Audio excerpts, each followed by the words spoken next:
writing is creating, Mm-hmm. editing is recreating.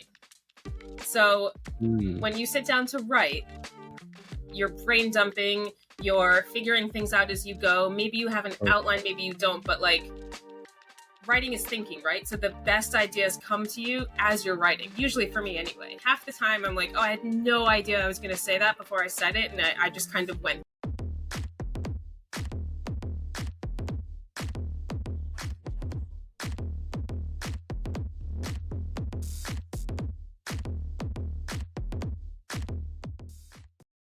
Hello, beautiful people.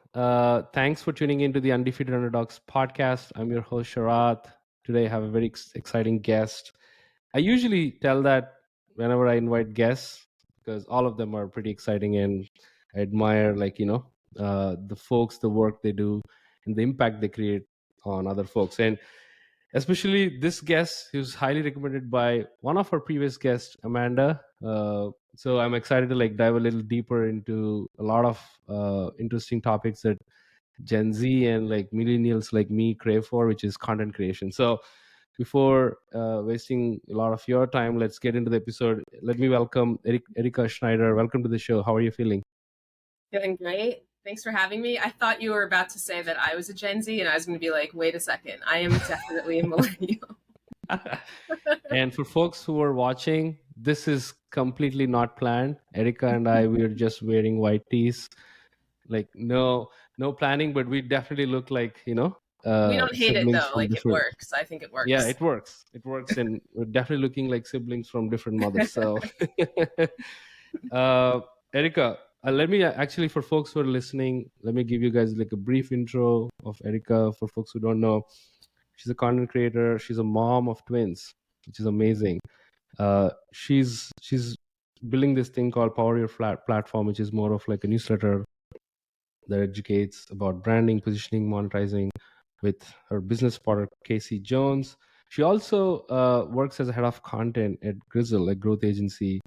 And man, she creates high quality content. And one thing I really love about you, Erica, is that, which is kind of, now that I've kind of researched on you or your profile and your work, as content creators, we probably give 10% or like less than that on editing, crafting, like rewriting.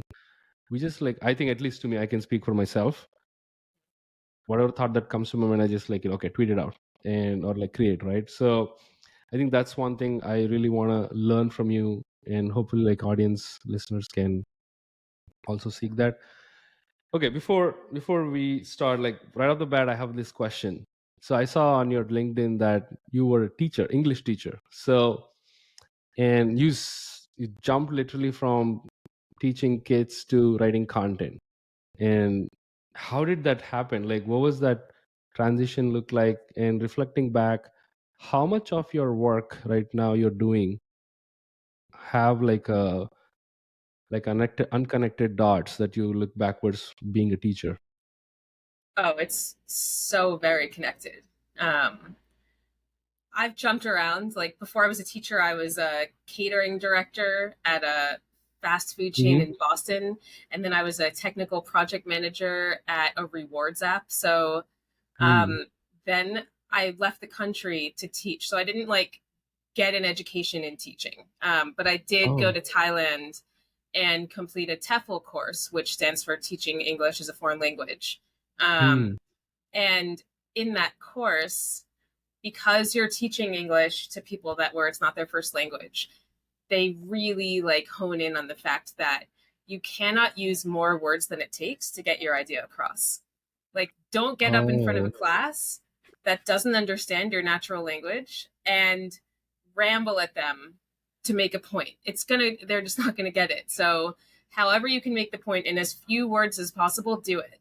And it is fascinating because I had no idea how much that advice would ring true when it came to content marketing and content writing. But it's not that you have to use less words, which I can get into because editing is certainly not just a cutting exercise, but you have to make sure that every single word that you use is meant to be there. If it doesn't need to be there, don't have it there. And the same goes for ideas.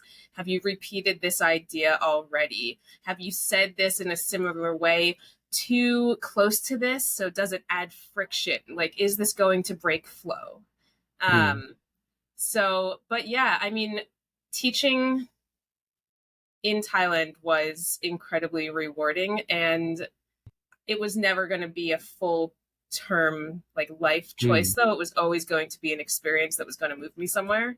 And to be honest, I just loved relearning the grammatical side of the English language. So when I first got into writing as a professional writer, because I've been writing in school and in as a hobby my whole life, but I actually got into it to edit. Like, I wanted to edit. I didn't want to be a writer.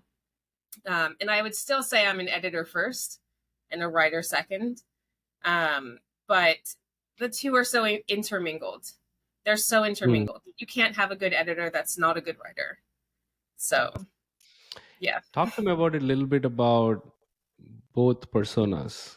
I usually think, and I think most of the people think that they both are the same, right? Like you kind of like have like throw it out on your paper about what your ideas or the things that you're think about, like the thoughts, and later you kind of like cut it out, make it crisp, and then like you release. I feel is that at least people like me, I'm not trained or I didn't go to college or school to like about writing. That's generally the process, right? You're talking about something like different, being a Yeah. writer versus being a writer. So talk to me about the different personas. Okay. So this is how I describe it that I think makes the most sense. Writing is creating, editing is recreating. So when you sit down to write, you're brain dumping, you're figuring things out as you go. Maybe you have an outline, maybe you don't, but like, writing is thinking, right? So the best ideas come to you as you're writing, usually for me anyway. Half the time I'm like, oh, I had no idea I was going to say that before I said it, and I just kind of went there. Editing is looking at it from less of a creative lens, at least to start, and more of an analytical lens. Okay, I've had this like creative brain dump. Analytically, does it flow? Does it make sense? Like, does it make sense to have this paragraph here? Or actually structurally, based on the goal of this and the person that I know I'm speaking to, would it make more sense to set a bit of context here and like really put it here? Like, so to get specific, usually when we're writing, we're poking some sort of a pain point and then kind of being like, hey, like, here's how you solve that. There's a bunch of different ways to flow into a pain point. You can start with it right away. Like, everybody sucks at this. Or you can sort of give more context, like, this thing is hard. A lot of people, try and then fail. As a result, everybody kind of sucks when it comes down to it. Or you can just start with like, everybody sucks at this, blah, blah. So the way that you introduce ideas is called structure. And the way that you structurally present that is a big part of editing.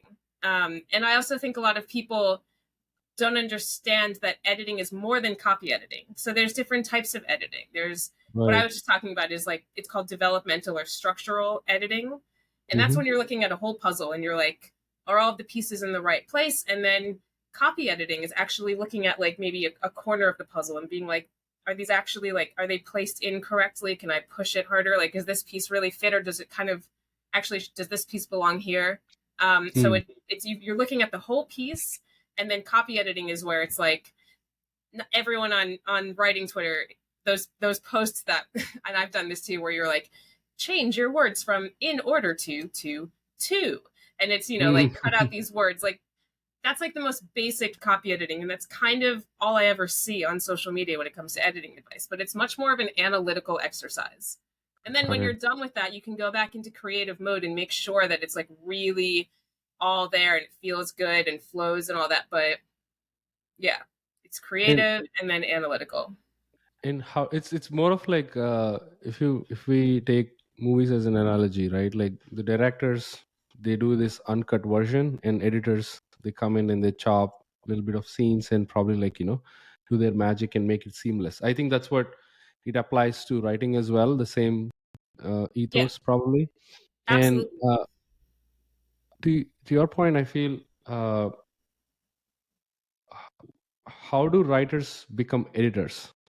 And I'm not talking about like editors becoming writers, because I think that's a separate topic.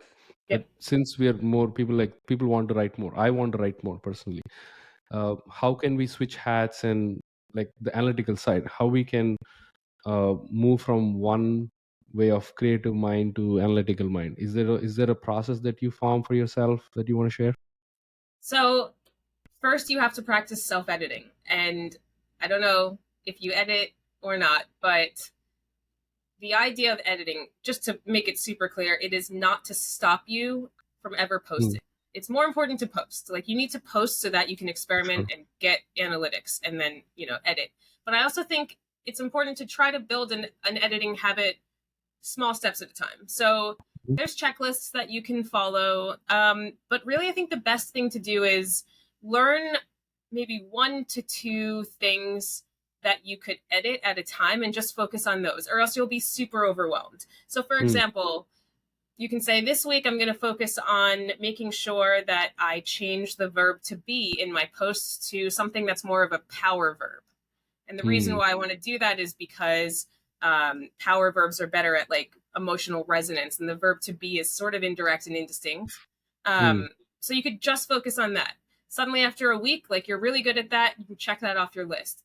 Then next week, okay, this week I'm going to focus on cutting redundancy out of my posts. So I'm going to make sure I'm not repeating the same word too often. I'm going to make sure if I said an idea, I'm not unnecessarily repeating it later unless it's intentional. And just do one mm. thing at a time. And then eventually, there's no like magic secret sauce to like how long it takes. Eventually, you just sort of start to naturally notice these things easier. It takes less Mm. time, and you feel more confident. That's really And all when it you is. put yeah, when you put this analytical mind, do you think it will uh, disturb the creativity, for example, or I wouldn't say spoil, but the essence is that like essence adding or essence removing? Like how much of that editor plays a role in the raw ideas, going out? So it comes in at different times. You never want to write and edit at the same time, but your editor can be there when you're strategizing. So forming a strategy for like the topics you want to write about, or the specific way that you want to present something, like if you're going to outline something, and the editor mindset should be there. That part should be both creative and analytical. But when you sit down to actually write, like kick your editor out of the room, they're not allowed. You're just Mm. creating. Like it's supposed to be bad and raw, and like no, it's not supposed to feel like anyone's looking over your shoulder. Like everybody sucks at their first draft. Even good writers suck at their first draft. And it depends on the day. Sometimes I sit down on my first draft and I absolutely kill it. Some days I sit down and I'm like, what did I just write? It's horrible. It's absolutely horrible. But at least I started. Then take some time. So a lot of people suggest that you should take at least 12 hours away. I don't care how long you take away. Sometimes I only step away, refill my water bottle, and come back and edit. Like however Mm. long you need to just leave the room and come back as a different mindset, do that. And where do people stumble, creators, in this during this process? For me, the most important piece is A, start somewhere, and B, push it out, like publish it out, ship Mhm. it out, right? Because if neither of that happens, you're basically like you're wasting time. So between A to B, where do you think, where do content creators, they stumble, they fail, or like they kind of like spend too much time? And how do you advise people like that set? Yeah. So I think people fail because they don't know where to start with editing. So they kind of look at something and they get panicked. Like I don't know if this is good or bad. So then they Hmm. just either don't edit and ship, or don't ship in lieu of like feeling like they can't edit. So both of those places are not great, but obviously you would want to choose the one where you just ship and say fuck it. But again, like I think the anxiety comes from not understanding. So Hmm. if you don't understand what you're meant to look for, it's going to be the most overwhelming thing in the entire world. So I would say take some time to look at like really basic editing checklists and techniques, which I've written about before, and I can certainly send you to Mm-hmm. add to these show notes. Mm-hmm. But if you're someone who's a perfectionist or you struggle with that, set a timer. Like give yourself 5 minutes to look it over, if that's all that you want to give yourself. Slowly you can add more to that if you want to, but set a timer. When you're done, and you have to post, and that's it. How do you it's kind of, editing is more of like iterating in different phases, right? Like you craft, you make it better. The next time, like you said, add power webs and like, something like that sort. Where is the end? Like, where is like, okay, let me put like a hard stop here, or let this thing get out. It's done when it feels good enough. It's never over, but it's done when it feels good enough. And that's why until you get that confidence of like, I think this feels good enough, which takes time, you just Right. have to set a timer and be like, I'm done. Mm. Because the second you hit post, trust me, you're going to reread it and think of something else you could have edited. Every time. It still happens to me every time. That's why optimization exists. And why, CMSs have a lovely edit button so you can optimize your blog posts. Unfortunately, on social, what's out there is out there. But fortunately, it has a short shelf life, so no one gives a shit. Yeah, of course. That's the thing. And one of the things in your one of your posts, you talk about writing with authority. And do you have like a set of principles that you want to share with us about, especially like how do you start? Everybody, when they start, they lack authority, right? Like, until unless you're probably like, if it's a skill that naturally come to you, and how do you gradually increase that authority and go to a stage where like you can dominate it? Mm-hmm. I mean, that takes time, obviously. Mm-hmm. But there's certain ways that you can phrase things to sound more authoritative. So, for example, you can fake authority by literally just using active voice instead of passive voice and removing wishy-washy statements like, really what you should do is this. Like, no, just say do this. Like you can sort of see in the tiny little words that people choose uh, uncertainty or a lack of confidence. But that example, there's always like an it depends, because if you're intentionally being neutral, then you wouldn't want to do that. But most of the time on social, as opposed to like on a business blog, you want to be really direct. You want to be authoritative in your word choice. How to feel authoritative, that takes time. But really what it all comes down to is showing up as yourself and bringing your opinion to something. So the way that you stand out on social, well, anywhere, but really on social, is to have an opinion and feel passionate about something, because that will come through. So say you're a brand new freelance writer and you're Mm-hmm. trying to write about something, like you can't lean on the fact that you've written X amount of posts, this many words, you've been in the game for this long, but you can say, I looked at this website and like I read their blogs, and if I were to write them, like I'd probably restructure it like this, and here's why. Okay, I don't know who you are, but you've got my attention. Like you're taking a stance on something, and you're targeting your ideal client, likely. So there's ways that you can get people's attention, even if you don't have the quote unquote experience for it. And then, of course, like little things like word choice, which again come down to like knowing what to look for, time, and confidence, which takes time. Yeah, of course. I mean, and also I think with the time as well as uh, the quality also changes, and you can see that over time, because day one, like you said, most of the drafts are like shitty by default. So accepting that fact that it'll be shitty in the first few days, it'll make our lives easy. And that's a great point too. And you briefly said about writing on social many times, in this conversation. How is it different from any other writing? I don't want to touch on writing books, probably, like, that's a very long process, lengthy process. Writing on social versus writing probably weekly once, like for a newsletter, or um, documenting their journey, for example. How is that Yeah. So you need to have zero click content wherever you go. And I know Amanda Natividad Yeah. coined that term, which is it's just a perfect term. A lot of Mm-hmm. it depends on your brand and your brand voice. So um, certain brands are like really authoritative and want to have a very authoritative presence. So it depends. There's a difference between a brand and a personal brand, or what I call a personal platform. Um, People have more leeway to be opinionated than brands a lot of the time. So on social, if you're building a personal platform, even if you're representing a company, you can be a little bit more opinionated than maybe the company blog would be. So like Mm. at Grizzle, most of the blogs that we write and that I edit are they're authoritative in nature, but you have to be careful. Like you can't make super declarative statements about the state of things unless you can back it up with a stat, with a fact, like with your own story, customer testimonials, case studies, whatever. But that person that maybe founded the brand can go on social and say, I believe this. I believe this strongly. And then it's more obvious that this is an opinion of a person rather than an opinion of a brand.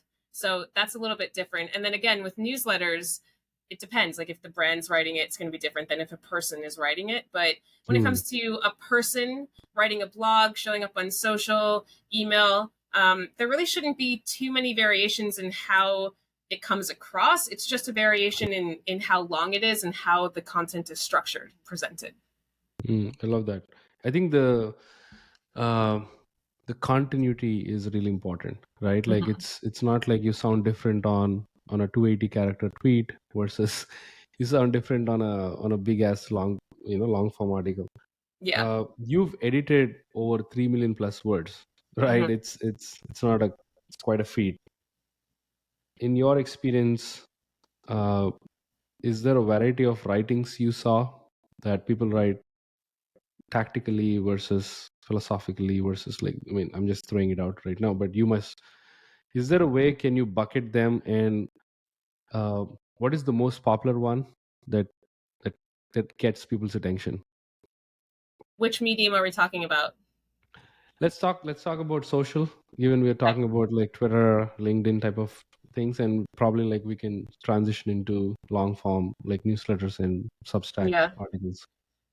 So, okay, so there's you have to approach this from a mindset of the fact that like whatever gets the most likes and engagement doesn't necessarily mean that that's going to be the thing that gets you the most leads and therefore make money.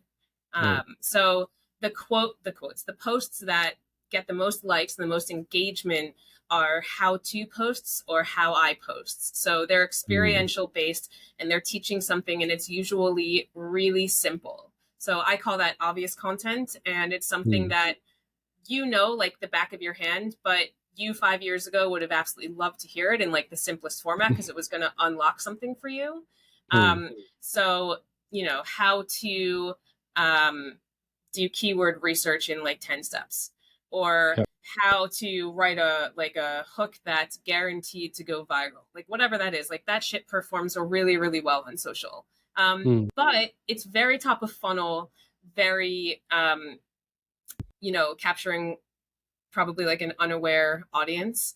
Um, if you want to actually get your target audience's attention and like get them interested in buying something, that's going to be more experience based, um, opinionated, thought Mm. leadership content. So, um, I did this thing just now with this client, and they ended up getting these results. Like this one thing that we did in the beginning of the process, like tweaked everything or something. Um, Right. More storytelling. More storytelling. And what about the long form? Do you think, is there a difference between the short form versus long form? It depends on your goal. So, like the how to content, again, like for long form works really well for SEO awareness plays. But if you want to, like, if you're trying to capture the attention of the C suite, for example, and you're like a B2B agency going after enterprises, like the how to stuff isn't going to really resonate with them. You need to do more thought leadership stuff. Hmm. where you're really taking an opinion on something, or you're explaining, like you're really poking a pain point and then explaining your version of like the solution and how that should work and what that should look like. So again, like that might not rank as high, although it certainly can. And it might not drive as much traffic to your site, but it might get in the right inbox, which is really what you want. Yeah, which is like very specific niche. You basically are targeting right on bat. Yeah. You so talk to me or expand the concept of thought leadership. How to become one, and especially in this day of age where attention is so limited, and everybody's trying to inspire others, Mm-hmm. irrespective of regardless of they have experience or not, or at least thought leadership becoming kind of like a template, in my opinion, that everybody wants to wear the hat, Mm-hmm. but in reality very few have lived that experience or being very intentional of being a thought leadership. So how do you advise for people who are genuinely like, hey, I don't know where to start, but I want to become at the some point like 5 years 10 years down the line, I want to like kind of write with authority, at the same time be like a thought leader in this, in startups, or in SaaS or like marketing, whatever. Yeah. I mean, everybody wants to be thought leader, and so many people hate the term now because it's so overused, sort of like storytelling, which drives me crazy. Everyone wants to be a storyteller, you know? I mean, I would say like spend a lot of time getting really good at Yeah. something, or like getting really opinionated about something, because really what thought leadership is leading thoughts on something. And you can't Hmm. lead thoughts on something if you're not like really in the weeds in it. Um so I mean, I can only think of like a few true, in my mind, thought leaders in the spaces that I follow, and it's because they talk about the same thing over and over again, but they always seem to have like the way that they approach it and say something is like, oh shit, like that's fascinating, Hmm. or like, oh, like they're thinking about it. I mean, Rand Fishkin is like, Yeah, I you was know, like about to tell him. but Yeah. he's been in this forever, and he's Right. thinking about things like 10 different ways than anyone else is, because he's got like Right. this, you know, these years of like this knowledge just in here, so he can like play with the ideas. Right. It just takes time. Like you're not going to be a thought leader right away. Hmm. um but I mean, I didn't really intend to be like an editing thought leader when I started, but I'm happy that I think a lot of people see me that way, because it's not like I'm saying anything that new or different. I'm just saying it a lot out loud, and I have a very, very strong opinion about like what people say about it and if I agree or disagree. So get opinionated is really the first step. Yeah, I think opinionated, number one. I feel the other thing, consistently talking the same thing and repeat yourself again and again, Yeah. because that's something so many people give up.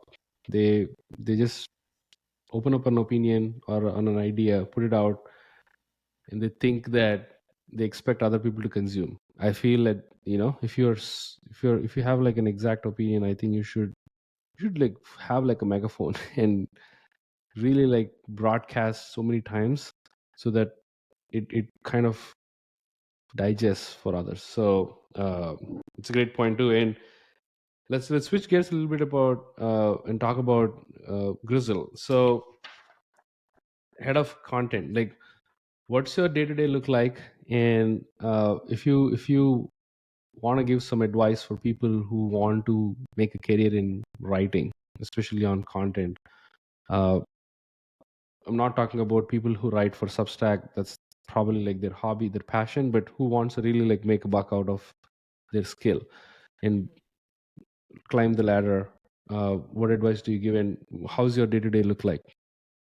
Yeah, so I mean, the advice I would give is that the difference between a content writer and a content marketer is thinking like a strategist. Hmm. So you have to start to understand like why is this client that I'm writing for choosing this topic? Is this an SEO play? If it is, how are they planning on standing out? What's their angle? If it's not, what's the point? Is Hmm. it to, you know, something to do with converting trial to paid users? Maybe is it not an acquisition attention Hmm. play? Is it more of like a retention play? You have to think about that, because a good content stream like a good content process will be strategic and hopefully documented. So Hmm. you can't just, nobody that's good at this is just creating content for no reason.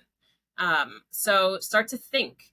And if you aren't sure, you can ask. I mean, people generally should feel fine sharing that information. We share that information in our briefs that we give to writers, so they have everything. And if they need clarification, they can ask.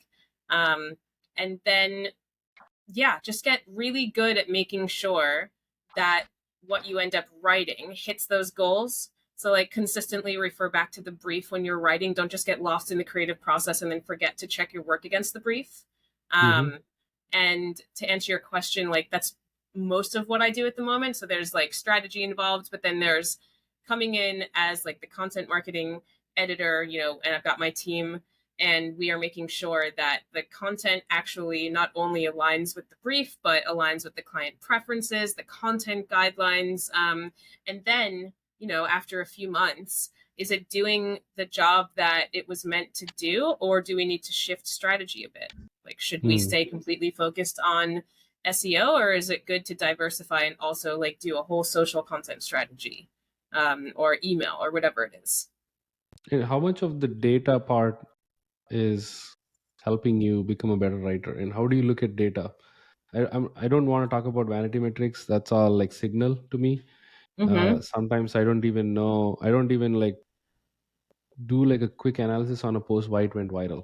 There is like no logic for it, but there are like millions of people consuming it. But on the other side, the quantitative data, how is it helping the quality of of any writer's work? Like, how do you think it helps, and where do people should look at data? I mean, if it's resonating with your target audience or not. Are they talking about it? Is it being shared? Are they asking you follow up questions? Like, what's happening in the communities that you're trying to impact? Is what you're doing having an impact? Because, yeah, a lot of it is vanity metrics, especially in social. Like, Hmm. so many people are obsessed with going viral. Like, who cares? Who cares? Like, yeah, Right. awareness is really nice and it feels good and it's a nice ego boost, but it can also have a negative effect. You can get a lot of people interested in you for the wrong reasons, and then you have to like Mm. reset and be like, actually, this is what I'm about.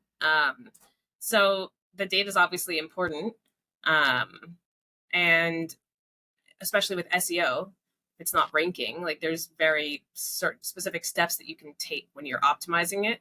Mm. But in terms of social, like, how much are people talking about it? Really, everywhere. That's Right. all that matters.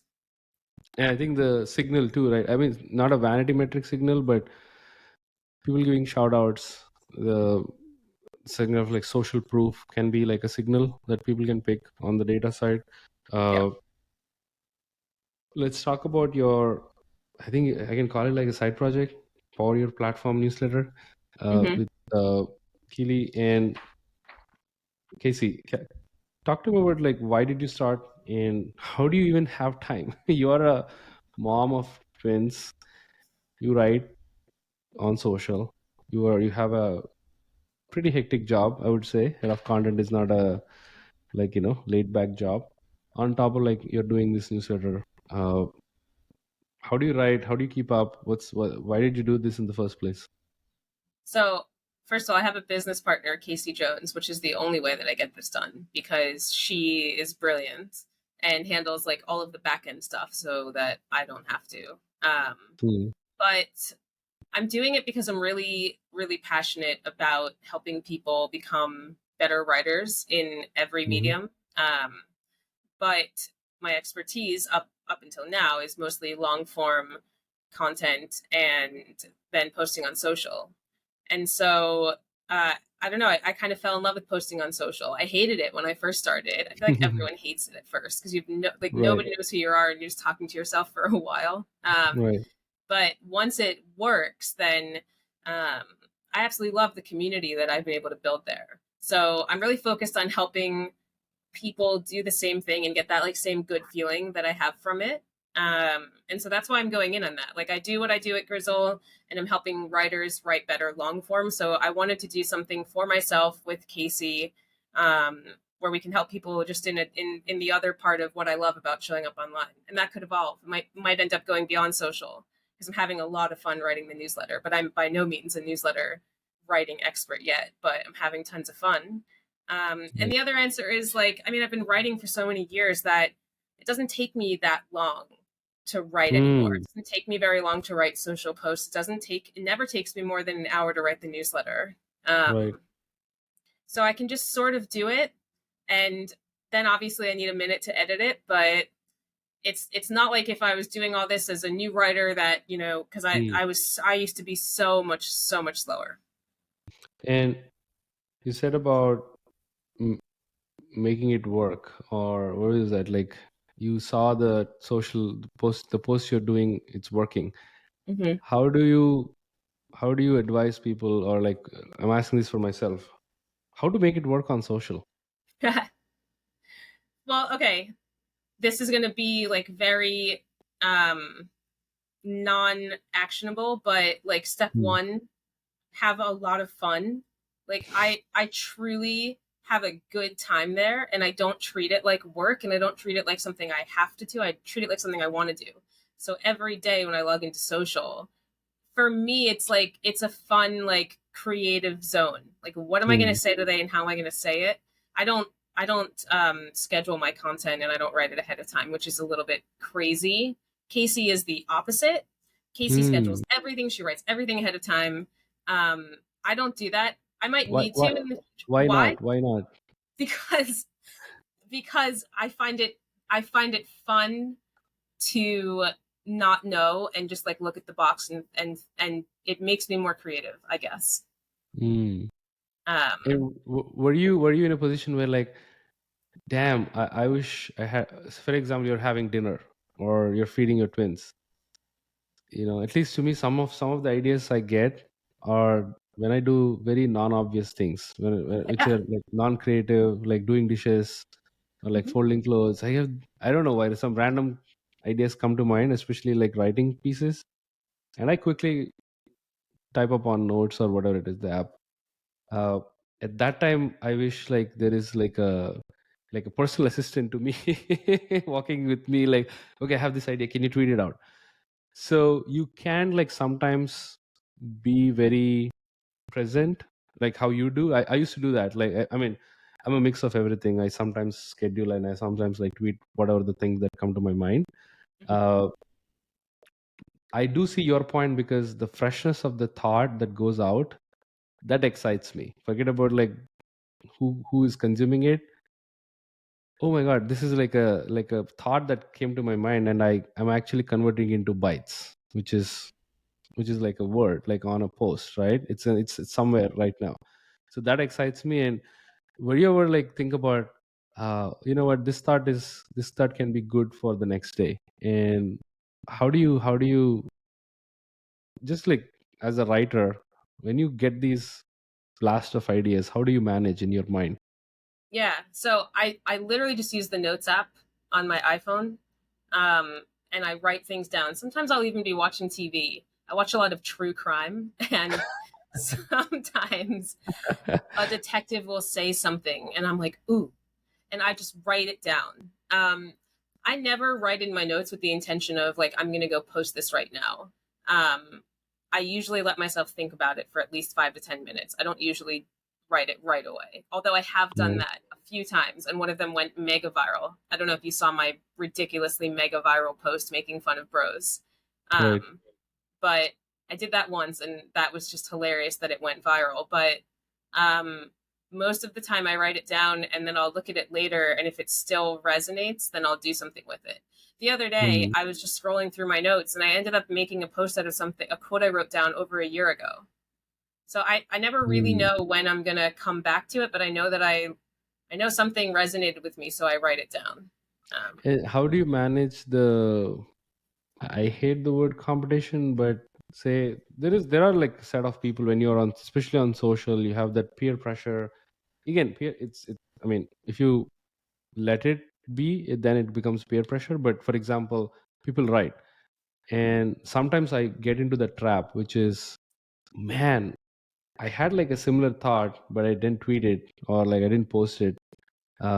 I just let it go, right? And those moments where you felt like you would be that person, right? Like to convey the idea, not getting the likes or that. I'm not talking about that, but it's so cool. Like, if someone actually thinks the way you think and you see the same or a similar post.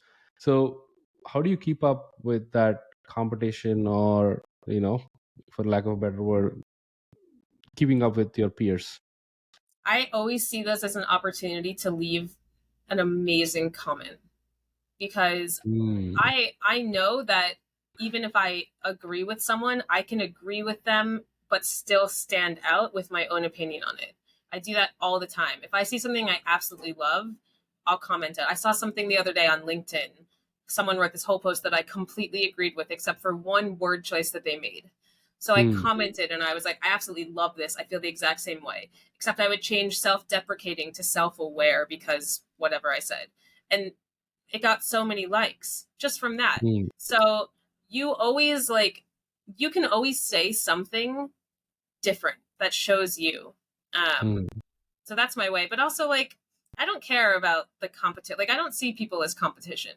I Of think the course, more yeah. people that are out there helping people like write better on social, the better because there's so many terrible clickbaity, like horrible posts out there that like we could all use a bit more help. Yeah, And yeah, I actually read something this morning somewhere about I don't know if you know Brian Dean. He's got yeah. like a huge presence. He just sold Backlinko to SEMrush, and there was some quote about how like he just never cared about the competition. And like yes, Mm, you have to know who's around, and if you have a business, you have to do your competitive yeah. matrix and all that stuff. But I don't care. Like I'm me. I'm showing up as me. Mm, And that kind of takes the competition away because no one else is you.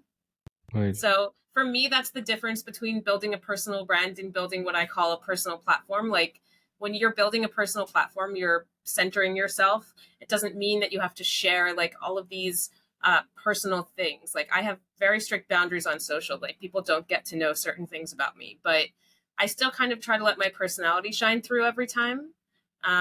And when you're building a personal brand, it just to me that word makes me feel like something about it is inauthentic or manufactured. So Mm, yeah, you can't have competition. No one else is you. yeah, of course. You're you, and I feel I wish more people rely on that versus falling into the trap of, hey, how would I compare with other people's Oh, work and it's whatnot. so easy. And we all have imposter syndrome too. All of Right. us. So Yeah, for difficult. sure. Yeah. So this is my personal opinion. To create great content, you have to consume great content so that Mhm.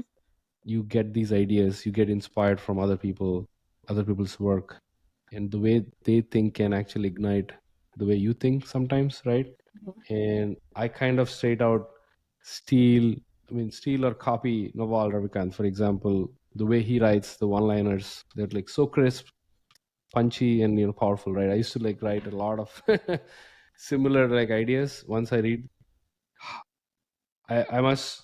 I'm sure like people ask you a lot of editorial or writing frameworks. I want to ask the opposite. How is your consuming frameworks look like?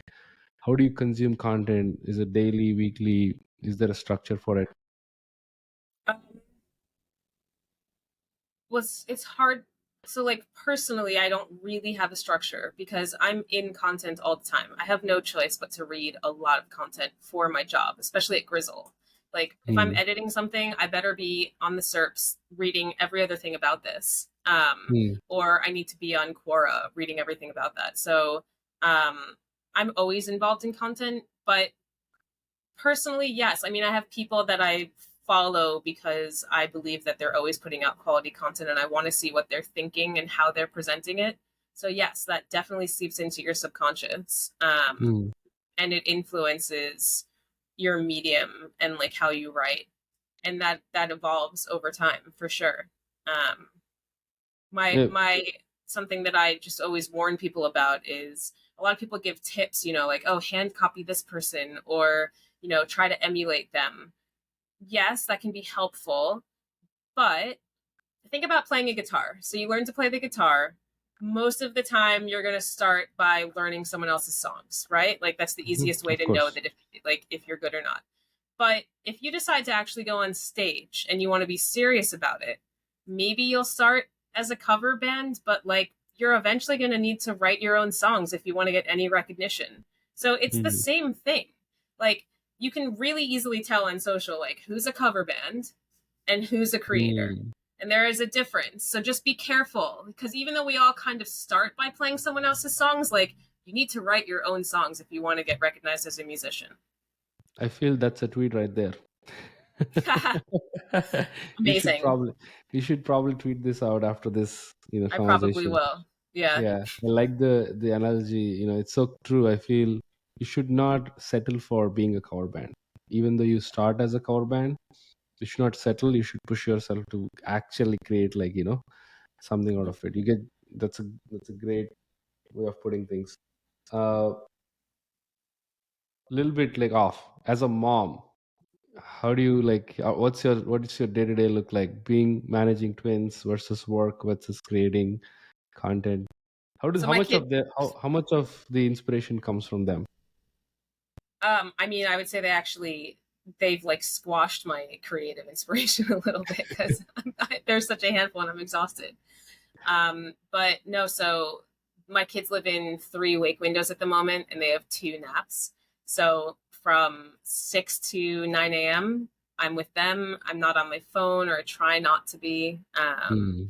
And then they sleep until 11. And then I get to work. And then my wife is actually the primary caregiver at the moment. But Hmm. because there's 2 of them, we Um, live near my family, luckily, and we have a nanny that comes twice a week. So um, everyone else comes and helps for those second 2 wake windows, except at 5 o'clock, I put everything down and I go and I like get them bathed and do bedtime and all that stuff. So I'm with them in the very beginning of the day, at the very end of the day, and then like obviously throughout the day if I want to stop and see them because I'm everything I do is asynchronous. I'm not like on a yeah. schedule. But I am not the primary caregiver. There's absolutely no way that I could do this if I was the primary caregiver. So Yeah, and that's where we have to shout out. You have to give shout out to our partners, for being there, and for everybody, like, who helps us to do to give us the opportunity to do what we do on a day-to-day basis. So yeah, shout out to like moms, all the parents, like everybody, like caretakers, caregivers, like all of the nannies, like even so my 2-year-old goes to daycare, and I intentionally go out of my way to appreciate them, because if he's with us, that's it. I yeah, can't have this call because he'll be like roaming around my chair, like, back and forth. yeah, So I think and at the same time I also feel bad because he's not with me for the majority of the day, and that actually gave me an idea. I don't know, probably I think you can use it too. I do this: no phones after 5 p.m. period, like till the end of, like, they go to yeah, like bed. That's like the best, because no distraction, like straight is giving attention to them, what they need. But yeah. I I try to do the admire, same like, thing. yeah, I love that, you're managing everything. uh but yeah, so one of the things I want to also ask about is the editing habits or the writing habits, right? How much, or talk to him about like your writing habits, or the flow. You like, do you write in the morning, in the middle of the day? When do you get into the flow? All the time or never.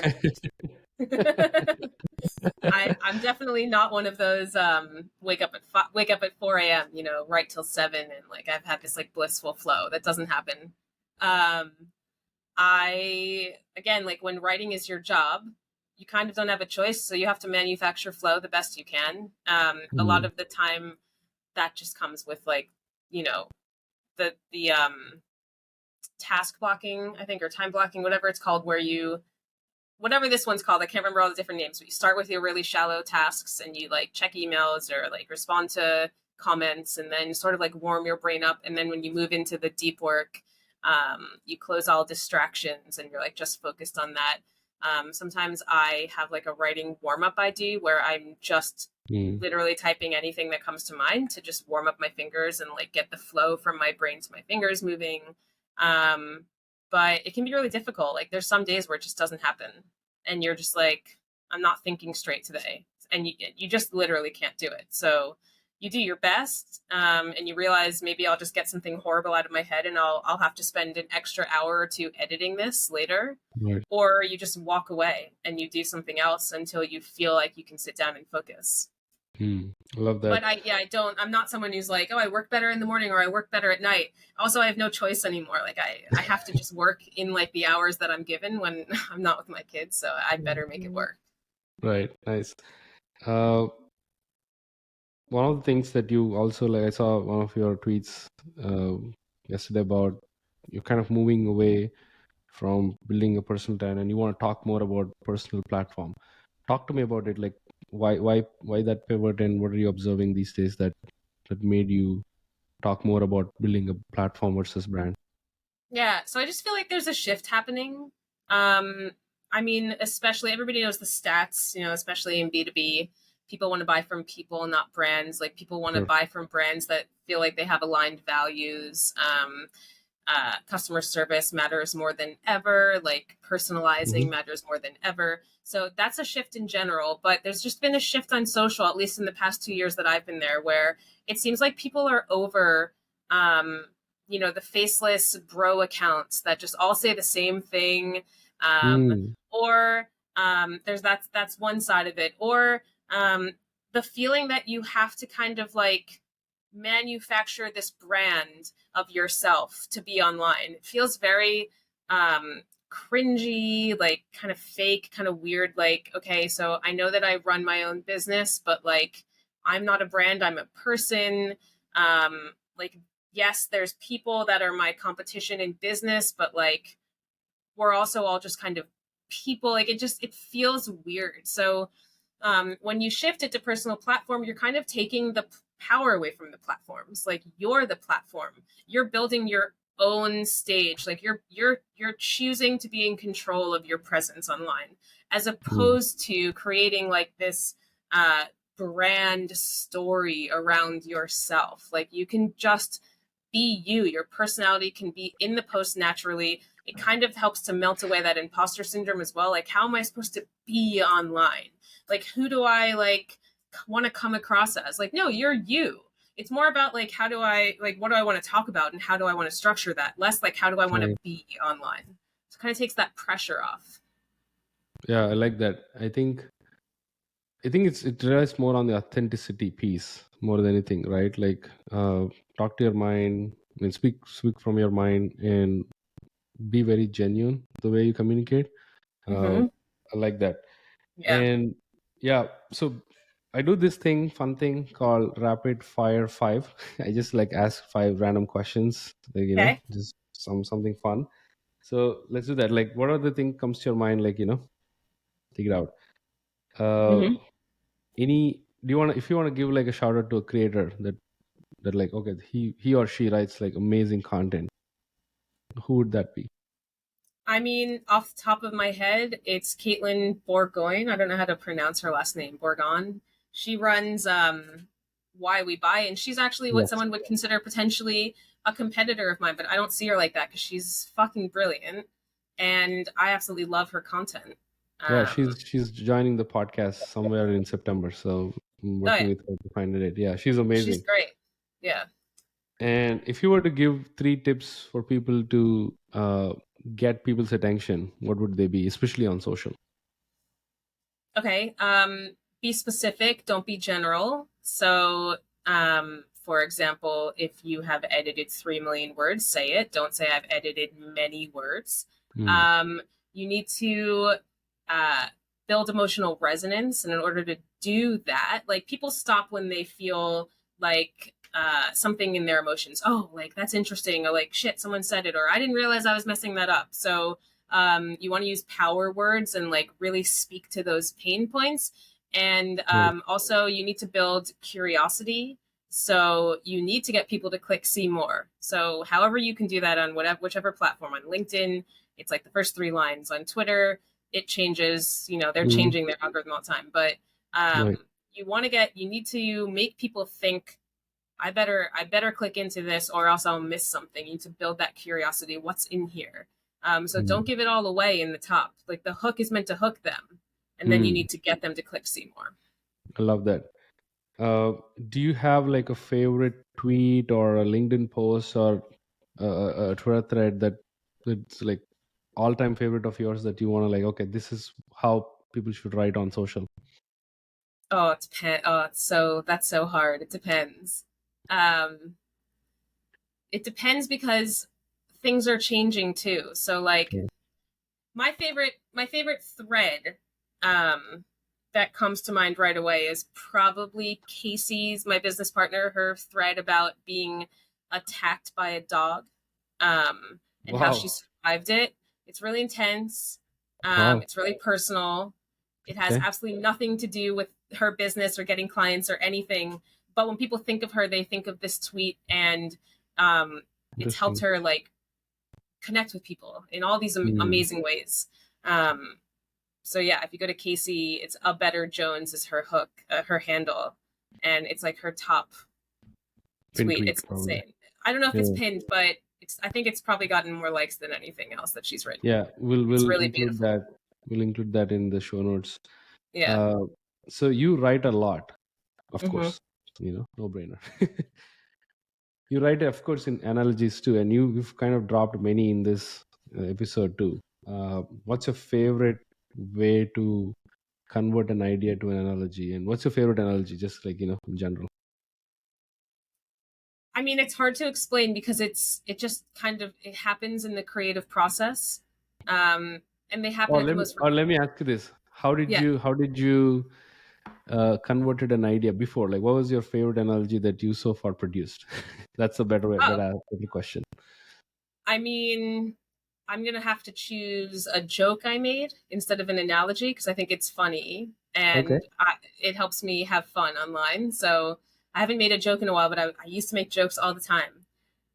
So this was kind of like a dad joke, and it went, "Why are marketers terrible at walking dogs?" Okay. So you say Why? why? Yeah, yeah, of Uh, course. because they struggle to hold on to leads.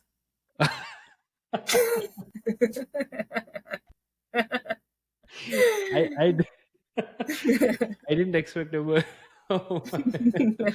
I was expecting something about a dog and something like Yeah. public clients or something like that, but not the leads.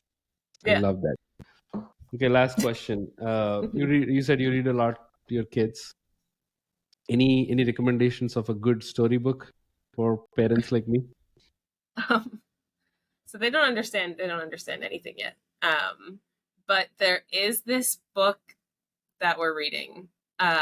It's really short. We're on like the short books that are like hard so they can like eat the pages and it doesn't ruin the book. Like those are the Hmm. books that we're on right now. Oh, what is the title? It's something about like the story of like something who done it, Okay. and it is like a tiny mole. Um, not a what is it called? A mole rat, maybe a mole rat, All and right. Okay. it woke up and it had this gigantic pile of poop on its head, Oh my. and he spends the day going around to all the different animals on the farm, being like, "Who pooped on my head?" And like in in so doing, all of the animals are like, "That's not me. Like my poop looks like this," and so Oh my God. and then it It's ends with him finding out who it was and then like getting retaliation. It's hilarious. I didn't know that that was what that book was about when I started reading it to them because people just gifted us like a whole bunch of books. yeah. But by the end, I was like, this is the funniest book I have ever read. And I'm going to read it to them every day. Yeah, I'll definitely look into it. It seems like a fun way I'll to end find the the night. I'll find it for you. Yeah, Yeah, it's yeah, for hilarious. sure. I think so. We read Ruhan too, my 2-year-old, and we read this book called Good Night Construction Site, and he loves trucks, the cars, and everything. Now he's at a stage where he's actually reciting the whole book to us. We just flip the Oh, pages. He's like reading while just looking at the photos. I mean the that's pictures. awesome. So yeah, for folks like who wants into That's another recommendation. But uh, Erica, this has been like a blast. Like I learned a ton about editing, and one thing I'm taking away from this conversation is better pay attention to editing equally or even more than what you write. I feel the refining part is really important. I do refine, but I feel like not in a structural way, like you said. You know, how to change the words, how to change the shorter it, like lengthen based on this emotion that we want to express. So uh, um, thanks again. Like appreciate all the tips and anything that you want to say, or before we wrap up. Just I mean, have fun on social. Like, fuck the competition. Have a good time. Be yourself. You are your strongest differentiator. And Love yeah, it. like prioritize self editing. Take it slow. It's not the end of the world. You're not going to get it right away, but like trust me, it's going to pay off in the future. So Awesome. Yeah, that's it. Have fun, guys. I think that's the best thing you can control, and that's the best thing you can do, right? You can yeah. control the results or the outcomes. uh, Again, thank you, Erica, and thanks for everybody for tuning in. This is we're having amazing guests like Erica for the rest of the year. Actually, as a matter of fact, I have booked, I mean, not booked, but at least have 15 plus guests in the pipeline. So I'm very stoked to have this amazing conversations and bring it to you. So that's it for now, but stay tuned for more episodes. Cheers, folks. Bye.